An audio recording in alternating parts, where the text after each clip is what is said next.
The ballroom was lit by crystal chandeliers, casting golden glows over the champagne glasses.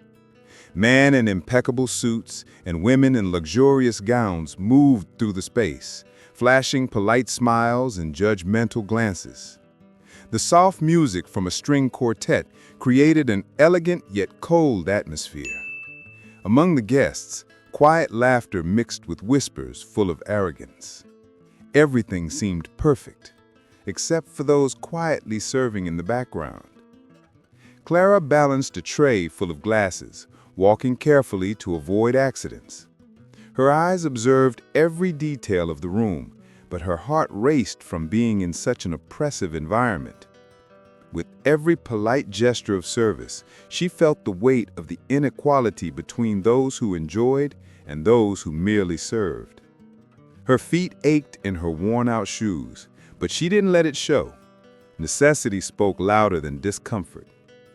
Arthur, the millionaire heir, stood at the center of the party, surrounded by admirers. Young, handsome, and self-assured, he radiated arrogance with every word he spoke. His gestures were calculated, his laughter loud, and his gaze filled with superiority. To the guests, he was the symbol of power and wealth. To the staff, he was just another boss who saw nothing beyond himself. Clara averted her eyes whenever he passed by, as if his presence were suffocating. She had been the target of his sharp comments more than once, and each memory still stung like an open wound. As she handed out glasses among the guests, she remembered the times Arthur had mocked her simplicity. Resentment grew in silence. Helena, Clara's co-worker and friend, quickly approached to help her with another tray. Unlike Clara, she had a lighter way of handling situations, but she noticed how much her friend was struggling. "Take a deep breath, Clara," she whispered, giving her a sympathetic look. Clara just nodded, too afraid to speak, worried her voice might tremble. The ballroom seemed to buzz with conversations about business, investments, and luxurious vacations. Every phrase reminded Clara of everything she couldn't have, of everything that felt out of reach. As she watched the sparkling glasses, she thought about how different her life could be if she had the same opportunities. The contrast was painful, as if every sip the guests took was a reminder of her own exclusion. Arthur, noticing Clara serving a nearby table, didn't miss the chance to tease her. "Be careful not to drop that, sweetheart. This champagne costs more than your monthly salary." Laughter echoed around them, and Clara felt her face flush with embarrassment. Her silence was her only response, as she swallowed the urge to react. The humiliation burned in her chest, and for a moment, Clara wanted to drop the tray and run out of there. But she knew she needed this job. Every penny was essential to support her family. Wounded pride was a price she paid quietly, night after night, under the arrogant gaze of the elite. As the clock in the ballroom marked the slow passage of time, Clara felt increasingly suffocated. The party was just beginning, and she knew she would face more teasing. Yet something inside her was about to break. Amidst the glasses and fake smiles, a flame of rebellion was beginning to ignite in Clara's heart, a flame that very night would change the course of her life forever. The night wore on, and the ballroom seemed to grow even more vibrant, with dancing, toasts, and empty speeches about achievements and power. Clara continued her work, but the weight of the humiliation she had suffered still echoed in her mind. Every distant laugh seemed to mock her. Every condescending glance reinforced her inferiority. It was as if she were trapped in a cruel spectacle she couldn't escape. Arthur remained the center of attention, his voice projecting across the room with stories that celebrated his victories. With every word, he reinforced his image as an untouchable, unreachable man above everyone else. Clara watched from afar, feeling a mix of anger and powerlessness. To her, that man was the symbol of everything unfair in life. Helena noticed her friend's expression and approached her again. Don't let him get to you, Clara. He loves to provoke, but deep down, he's just empty. The words were well-intentioned, but they couldn't erase the throbbing pain in the waitress's chest. Clara took a deep breath, but didn't respond. A dangerous idea was beginning to form in her mind, still small, but growing like a silent poison. As she collected empty glasses, Clara passed by a table where a tray of freshly served drinks rested. Her gaze fixed on the glass meant for Arthur. For a moment, her heart raced. The idea that had come to her seemed absurd, yet irresistible. A quick, silent revenge that might make him feel just a fraction of what she felt daily. The ballroom continued its celebration, oblivious to the storm of thoughts swirling in Clara's mind. She approached the tray, her hands trembling slightly. She could hear her own rapid breathing, as if the world had gone silent to witness this decisive moment. Her fingers discreetly touched the pocket of her apron, where she hid a small vial. Helena, noticing Clara's restlessness, approached with concern. "Clara, what are you gonna do? Don't tell me you're thinking of doing something foolish." Her eyes showed fear, but also a silent plea. Clara looked away, unable to confess what was on her mind. The vial felt like it weighed a ton inside her apron pocket. She knew that a single drop could change the entire evening. It wouldn't be anything dangerous, just enough to cause some embarrassing discomfort. Her intention wasn't to harm, but to expose. To make Arthur feel for once the shame he so freely spread to others. As Arthur raised his glass in a cheerful toast, Clara felt adrenaline rush through her body. The opportunity was right in front of her. The entire ballroom seemed to be watching, unknowingly, this moment where her life would take an unexpected turn. Helena gripped her arm firmly, trying to make her change her mind. "Don't do it, Clara. You'll regret it." But the words came too late. The decision had already been made.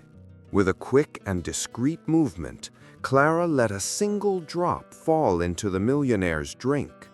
Her heart raced, and for an instant, time seemed to stand still.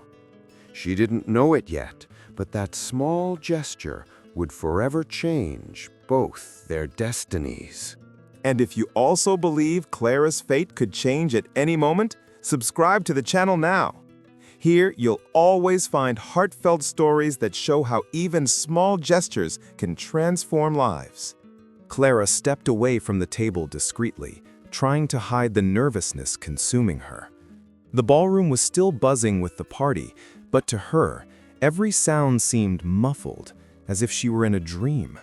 Her heart was pounding so hard she thought everyone could hear it. That small gesture, so quick and subtle, now weighed on her like an unbearable secret. Arthur, completely unaware of what had just happened, raised his glass in front of a group of investors, his smile displayed like a mask of confidence. He was the center of attention, as always, drawing looks and flattery. To the guests, nothing had changed, but for Clara, that moment had become a point of no return. Helena, worried, approached her friend in a corner of the ballroom. "What did you do, Clara? Please tell me it wasn't what I'm thinking." Her eyes reflected desperation, and Clara felt the weight of guilt grow heavier. But her mouth refused to form words, as if saying it out loud would make it all too real.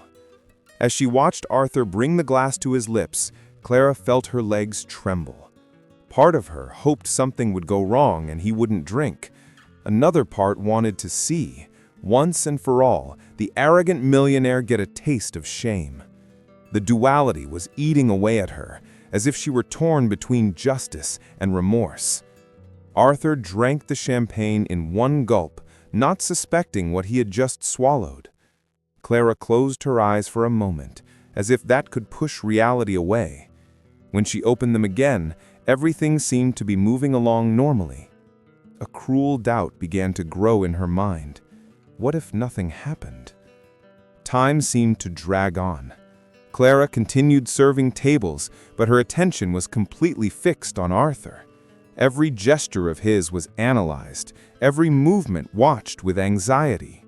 The expectation of seeing him lose control kept her in an unbearable state of alert. Helena couldn't take her eyes off her friend. "You're going to regret this, Clara. Have you thought about what could happen if they find out?" But Clara just shook her head, trying to push the thoughts away. Deep down, she already felt regret growing, but there was no turning back now. The ballroom continued with its festivities, speeches, applause, and dancing. Arthur remained in the spotlight, until suddenly a strange expression crossed his face. He brought his hand to his stomach, stopping mid-sentence, and the guests began to notice his sudden change. Clara froze in place, her heart racing. The moment she had been waiting for was right before her eyes, but along with the satisfaction came the terror of what was about to happen. And deep down, one certainty was forming. Nothing would ever be the same after that night. Silence fell over the ballroom as Arthur stumbled slightly, trying to regain his composure. His voice, once firm and arrogant, faltered mid-sentence, drawing puzzled looks from the crowd. Some guests exchanged quiet laughs, while others watched with poorly hidden curiosity. Arthur brought his hand to his mouth, coughing awkwardly, and some of the drink spilled, staining his perfect suit. What once seemed like a commanding presence had now become the subject of whispers. The laughter grew, hidden behind fans and glasses, but still loud enough to wound the pride of someone who was always in control. Clara watched from a distance, her heart torn between satisfaction and guilt. She had gotten what she wanted. The millionaire was in the spotlight, but for all the wrong reasons. At the same time, seeing Arthur's flushed face of shame made her wonder if she had gone too far. Arthur tried to continue his speech, but his voice failed him. His trembling hands gave away his discomfort. For a man used to controlling every detail of his image, this momentary loss of composure was unbearable. The guests, who once flattered him, now watched with cruel amusement. One of the older partners muttered, "I've never seen him like this. What a ridiculous scene!" The words cut through Arthur's mind like knives. He, who always mocked others, was now the target of ridicule. His anger began to rise, fueled by the curious stares around him. Clara felt regret turn into a physical ache in her chest. She hadn't wanted to destroy him, only to make him feel the weight of humiliation, even for just a moment. But seeing him lose control in front of everyone made the gravity of her actions impossible to ignore. Helena gripped her friend's arm tightly. "That's enough, Clara. You got what you wanted, but this could end badly, really badly." Her words were a warning, but also a plea not to let guilt take over past the point of no return. Arthur, taking a deep breath, tried to pull himself together. He lifted his chin and forced a smile, as if nothing had happened. But the whispers were already spreading through the ballroom like poison, eating away at the perfect image he had built.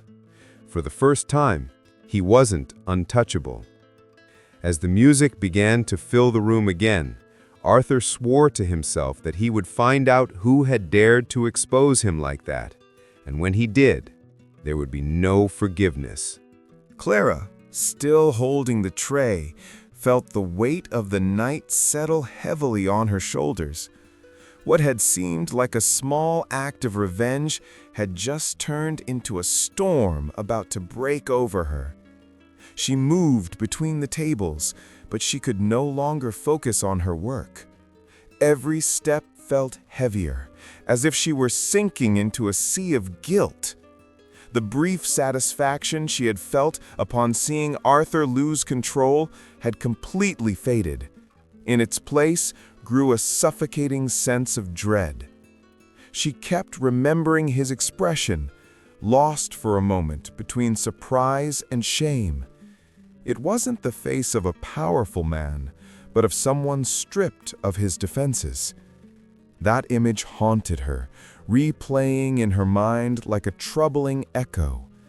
For the first time, Clara wondered if her revenge had gone too far. Helena, who hadn't left her side since the incident, whispered anxiously, "You need to forget this, Clara. Pretend you had nothing to do with it. No one saw, no one knows." But the words didn't comfort her. The waitress knew that sooner or later the truth would come out. As she tried to act normal, serving glasses and clearing plates, Clara noticed the guests' glances. Many were still laughing quietly, commenting on Arthur's embarrassing moment. Others simply watched with curiosity, as if waiting for the next act of the spectacle. The ballroom had turned into a stage of judgment. Arthur, meanwhile, had stepped away for a few moments to collect himself.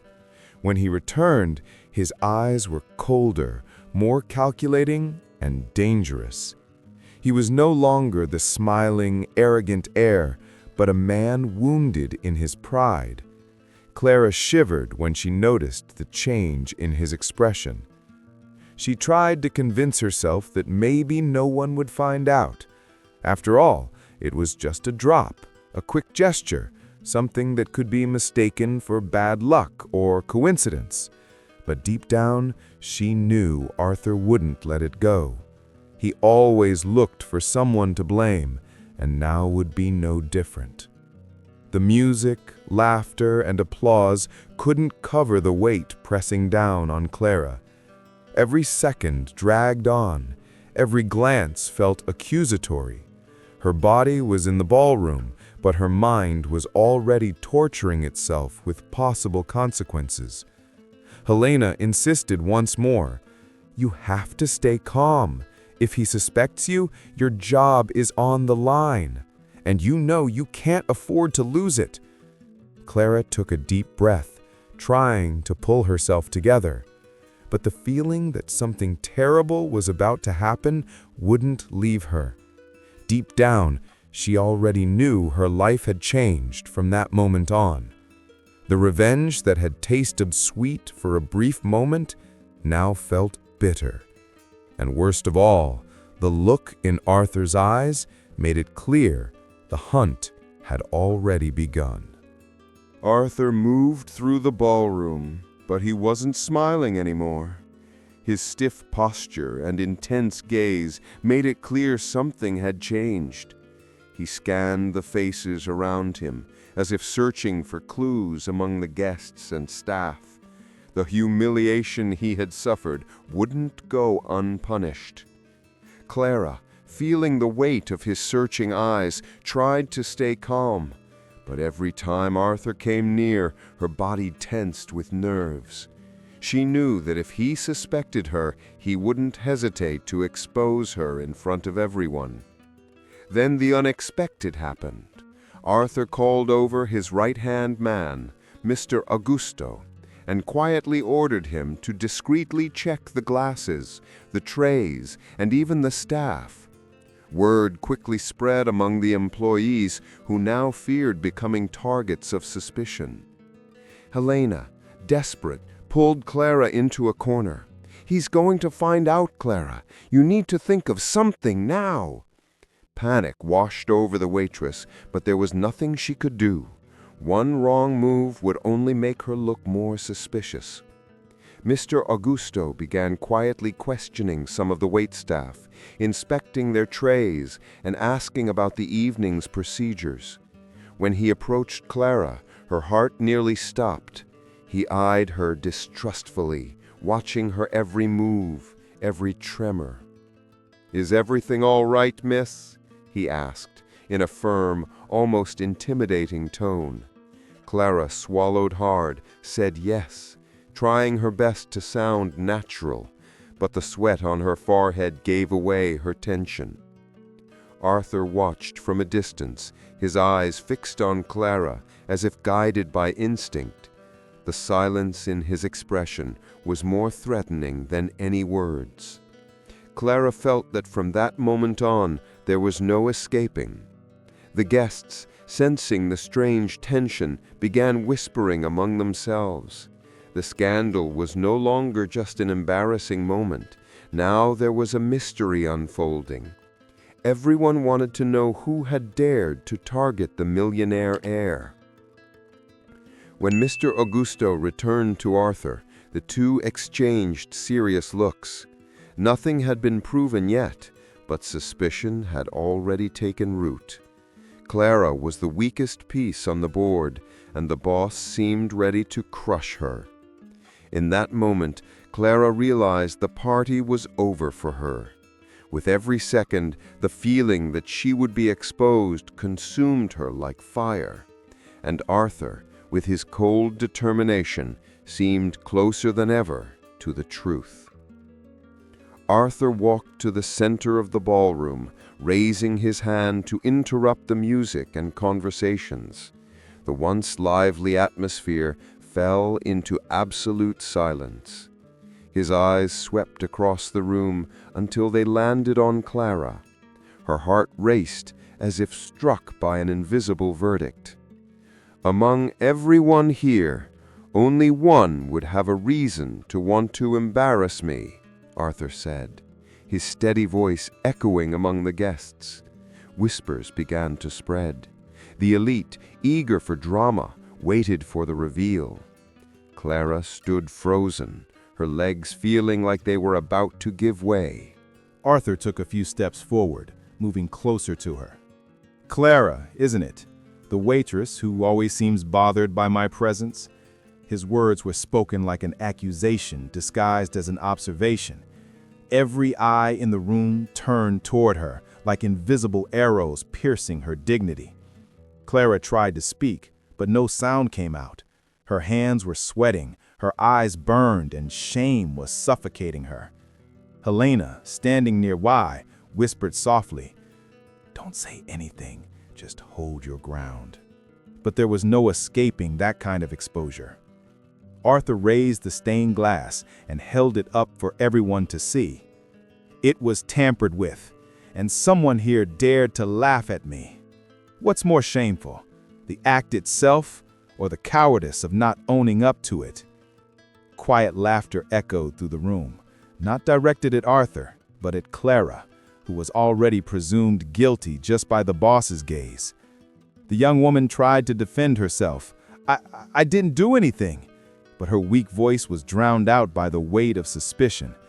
To that audience, a waitress's word meant nothing compared to that of the millionaire heir. Arthur leaned in close to her, speaking softly so only Clara could hear. "If it was you, you'll pay. If it wasn't, I still won't forget the look on your face." The veiled threat sent a shiver through her. The guests went back to their conversations, but the whispers left no doubt. Clara was already marked. The public humiliation she had wanted to inflict on Arthur was now turned back on her, multiplied in intensity. As she continued serving, her eyes brimming with tears, Clara knew her life had just plummeted into an abyss. What had once been just a thoughtless act had now turned into a personal tragedy. After the event, Clara was called into the hotel administration office. The manager, visibly uncomfortable, explained that due to pressure from Arthur, she was suspended until everything could be clarified. Her attempts to deny it were useless. The circumstances had already decided against her. Helena walked her out through the dimly lit hallways. "You can't give up, Clara. This will pass. I know it will." But the words of comfort felt hollow. Clara felt the weight of shame clinging to her skin, as if everyone who crossed her path knew what she had done. Outside, the rain was pouring down, soaking her clothes and washing away her silent tears. She walked aimlessly, each step heavy, as if the whole city were rejecting her. She thought of her family who depended on her and how she would explain what had happened. Arthur, meanwhile, sat in his luxury car, watching through the window as Clara disappeared into the darkness. Even though he believed he had won, a strange unease lingered within him. Something about that scene of despair affected him in an unexpected way. For the first time, he questioned whether his reaction had been too extreme. In the simple apartment where she lived, Clara collapsed onto the couch. Her hands covered her face, and regret choked her like never before. "Why did I do that?" she whispered over and over, unable to find an answer. Helena called later, trying to cheer her up. "You'll find a way out of this. I'm here for you." But Clara could barely hear her. Her mind was stuck on Arthur's cold, judgmental gaze, which seemed to follow her even with her eyes closed. Meanwhile, Arthur drank alone in his office, staring at his own reflection in the window pane. His pride told him he was right, but something inside him whispered that he had crossed a dangerous line. The silence of the night carried two tormented souls, one consumed by guilt, the other by wounded pride. Both knew this wasn't over. And deep down, Clara felt the worst was yet to come. Arthur woke up late the next morning, still troubled by the memories of the previous night. The scene where he was ridiculed in front of everyone played over and over in his mind like a nightmare. For the first time, his image as an untouchable man had been shattered, and the wound to his pride hurt more than any physical blow. He walked through his luxurious apartment, but felt empty. The trophies, the artwork, and the expensive furniture couldn't silence the feeling of humiliation that haunted him.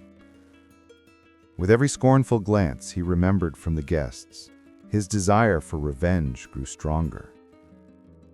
To him, being challenged was unacceptable. Throughout the day, messages from acquaintances came through on his phone. Some were supportive, others full of thinly veiled sarcasm. "Are you okay, Arthur? I heard the party was memorable," one said mockingly.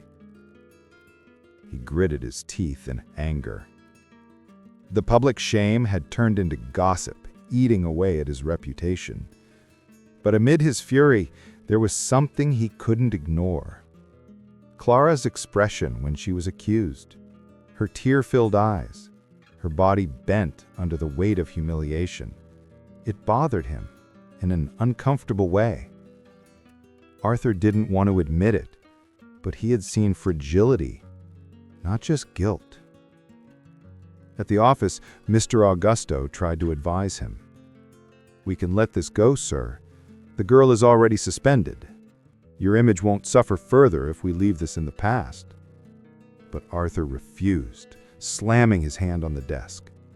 "No, I want everyone to know that no one can expose me and get away with it." Still, the emptiness persisted. Not even victory over Clara felt satisfying. What should have been a lesson for her had turned into a painful mirror reflecting his own cruel side. Arthur couldn't stop thinking about it. As the sun set, he found himself facing a choice. Move forward as he always had, feeding his anger, or confront the doubts consuming him. For the first time in years, Arthur felt vulnerable. And though he didn't want to admit it, that vulnerability had Clara's face. Helena couldn't stand seeing her friend lost in silence and regret any longer. Determined to take action, she went to Arthur's building.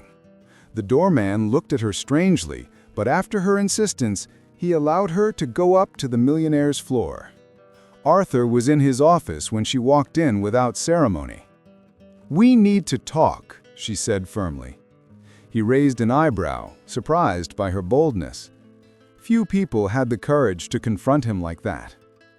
Helena didn't waste any time. "Clara isn't the monster you think she is. She only reacted after years of being humiliated by you.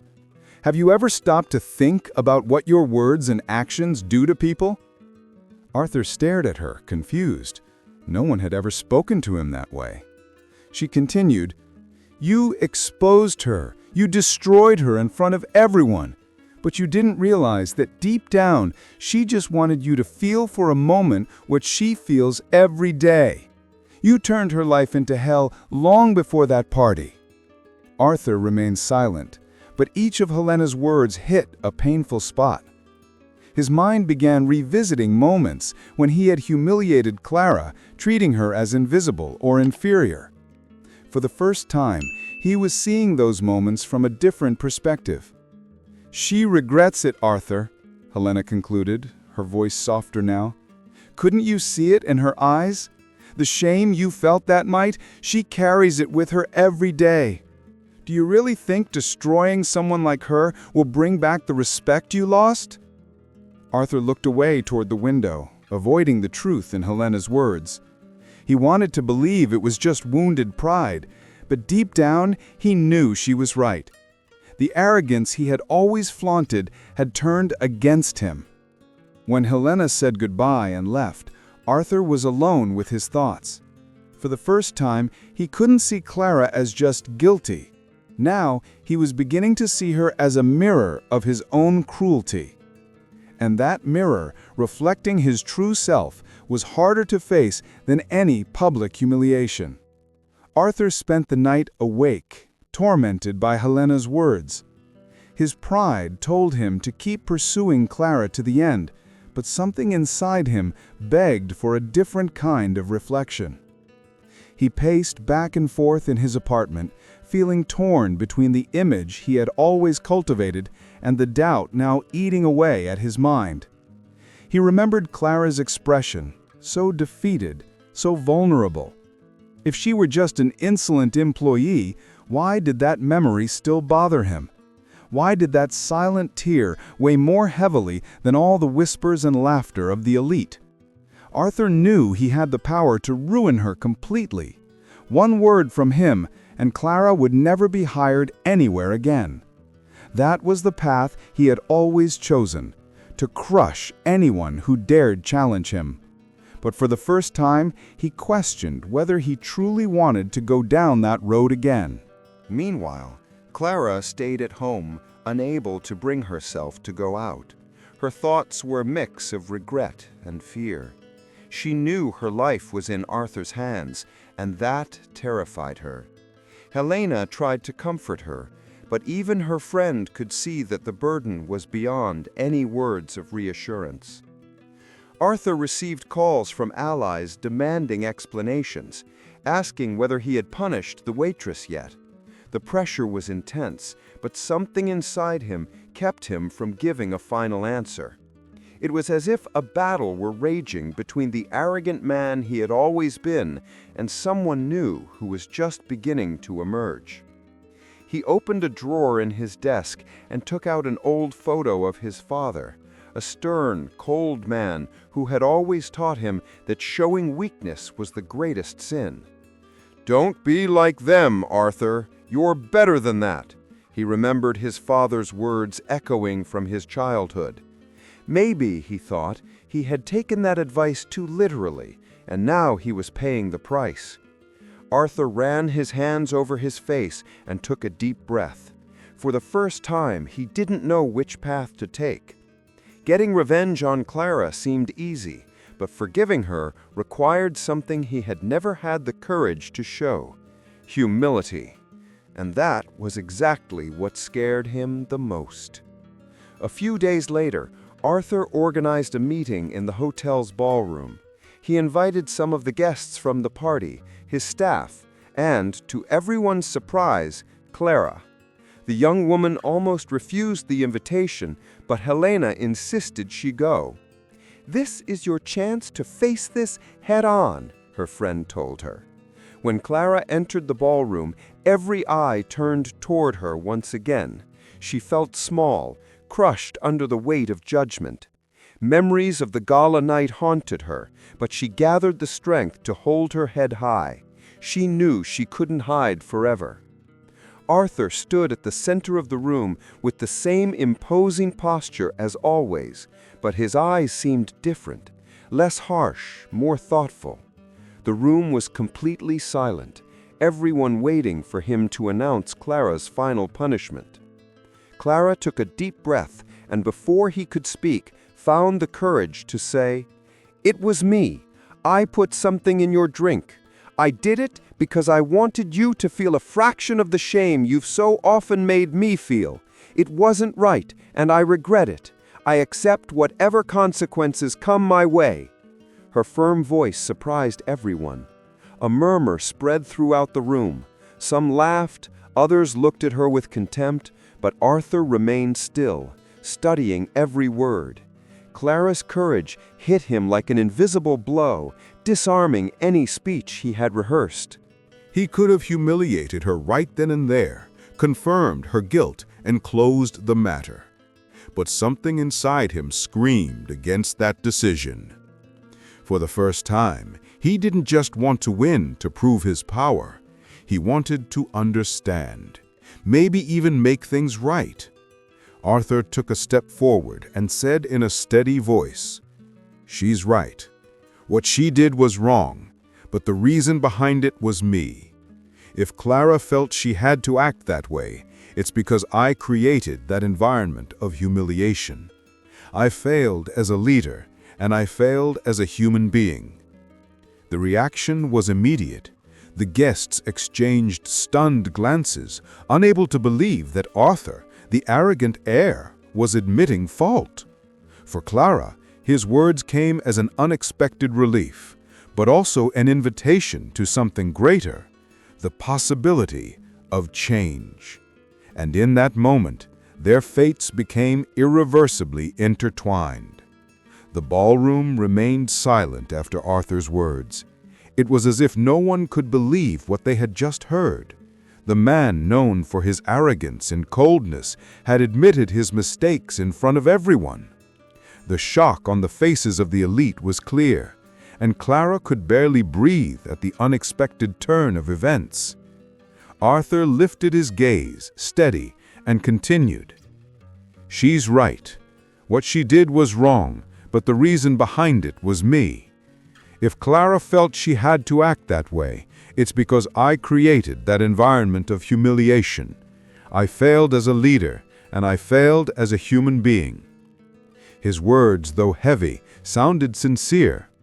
Some guests began to whisper, while others simply watched in disbelief. To them, this was unprecedented. The millionaire heir exposing his own weakness. Clara felt tears welling in her eyes, not from guilt, but from the relief of finally hearing the truth acknowledged. Helena smiled faintly, knowing that Arthur's courage in taking responsibility was more transformative than any punishment he could have imposed. Clara, however, was still not sure whether she could trust this gesture. Arthur took a deep breath and turned directly to her. "Clara, you were wrong, but I was wrong long before you. If we were looking for lessons, I think we both learned them the hard way." His words echoed through the room like both a confession and a quiet plea for forgiveness. The hotel manager, bewildered, tried to intervene, but Arthur raised his hand. "This matter is closed. Clara will return to work, and anyone who dares to treat her with disrespect will have to deal with me." His tone left no room for argument, and no one dared to challenge him. Clara, moved, simply nodded, still unable to find words. It felt as if an immense weight had been lifted from her shoulders. The shame was still there, but now mixed with an unexpected sense of restored dignity. For Arthur, that moment didn't erase the past, but it opened the door to something new. It was the first time he had allowed his humanity to override his pride. And though he didn't know it yet, that single act would change not only his relationship with Clara, but the very way he saw the world. The days that followed were marked by unexpected changes. Clara returned to the hotel, met with looks of surprise, curiosity, and even respect. Many still whispered, but Arthur's directive was clear. She was to be treated with dignity. At first, Clara moved cautiously, afraid of facing more scornful looks. But little by little, she noticed that Arthur's attitude had truly changed. He no longer ignored or humiliated her. Instead, he made a point of greeting her politely, surprising everyone around them. Helena watched from a distance, pleased. "I told you he would change. Maybe you were the wake-up call he needed." Clara, though, still hesitated to believe it. The wound left by the humiliation wasn't going to heal that quickly. Arthur, for his part, seemed determined to show his transformation. He began listening more to his employees, valuing small contributions, and most importantly, avoiding the sharp remarks he used to make without thinking. He was still a proud man, but now there was a new layer to him: self-awareness. One quiet evening, Arthur discreetly asked Clara to come to his office. She entered feeling tense, unsure what to expect. He greeted her with a subtle smile, a far cry from the arrogant expression he used to wear.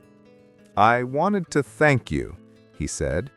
Clara frowned, surprised. "Thank me? After everything that happened?" Arthur nodded. "Yes, you showed me something no one else ever had the courage to show me. That I'm not untouchable. That my pride doesn't make me stronger. It only makes me lonelier." His voice carried sincerity, and Clara, for the first time, saw a man stripped of the masks he always wore.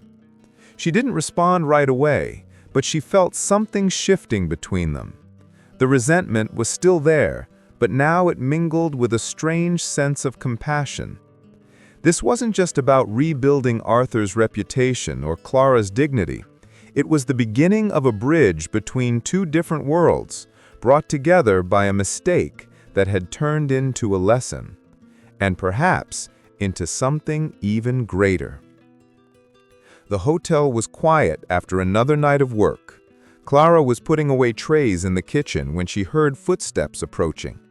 It was Arthur, no fancy suit, just a simple shirt with the sleeves rolled up. The image was a far cry from the arrogant man she had first met, and for a moment she barely recognized him. "May I walk you out?" he asked, his tone respectful. Clara hesitated, then nodded. They walked side by side through the hotel hallways in silence until they reached the main entrance. The night was cool, and the gentle breeze seemed to carry away some of the weight that still hung between them. Arthur was the first to speak. "Clara, I know I can't erase what happened, but I want you to know I don't plan on repeating the mistakes of the past. You deserve respect, and I'm trying to learn that." His voice carried a new kind of firmness, no arrogance, just sincerity. Clara looked into his eyes, searching for any sign of dishonesty, but found none. "It's not easy to forget, Arthur. What you put me through, I wouldn't wish it on my worst enemy. But I've seen the change in you. Maybe there's still something good inside you after all." He smiled, not the showy smile from before, but one that was almost shy. "Maybe you had more to do with that than you realize. If you hadn't challenged me, I'd still be the same blind man I was." Clara took a deep breath. "I didn't want to change your life. I just wanted you to feel what it's like to be humiliated. But now I see that revenge doesn't bring peace. I regretted what I did the moment I did it. And I regretted it the moment I saw how much I hurt you," Arthur replied quietly. "Maybe our mistakes forced us to face who we really are." For a moment, they stood in silence, watching the city lights in the distance. They weren't friends, and they weren't enemies. They were just two people who had been transformed by pain. Arthur extended his hand, not as a boss, but as someone who wanted to build something new. Clara hesitated, but accepted the gesture. There were no guarantees, no promises, just the possibility of a different future. As they walked together toward the lit street, Clara realized that despite all the hurt, something had changed forever. The arrogant millionaire was no longer untouchable, and the waitress was no longer invisible. And so, between regret and redemption, they both found a new path. This was Clara and Arthur's journey, marked by mistakes, regrets, and redemption. And what about you? Do you believe even the hardest hearts can change? Then subscribe to the channel now and don't miss the next stories that will touch you deeply, because the next one might be even more moving than this one.